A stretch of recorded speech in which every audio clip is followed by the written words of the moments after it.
আমরা উত্তর দিনাজপুরের দিকে নজর রাখবো। দ্বন্দ্ব ভুলে এখন একসঙ্গে কানাইয়া এবং করিম ভোট যুদ্ধে একজোট হয়ে লড়াইয়ের বার্তা দিচ্ছেন তারা।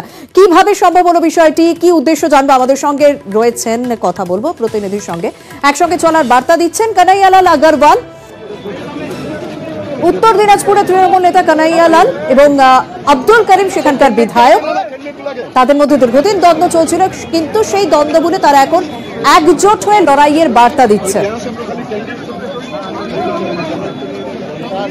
আমাদের সঙ্গে রয়েছে প্রতিনিধি চঞ্চল। চঞ্চল, এই বিষয়টা কিভাবে সম্ভব হলো, তাদের মূলত উদ্দেশ্য কি বলছেন তারা দুই নেতা? চঞ্চল, শোনা যাচ্ছে? যোগাযোগ বিচ্ছিন্ন হয়েছে। আমাদের এমনি কোনো ঝগড়া তো নেই, কোনো আমাদের নিজেদের মধ্যে কোনো ব্যক্তিগত ব্যাপারে তো কোনো ঝগড়া নেই। আর রাজনীতিতে আমরা একসঙ্গে অনেকদিন রাজনীতি করেছি, আগামী দিনেও করব, কোনো সমস্যা নেই। আমরা 17টায় টার্গেট করেছি, 17টার মধ্যে 17টায় দখল করবো।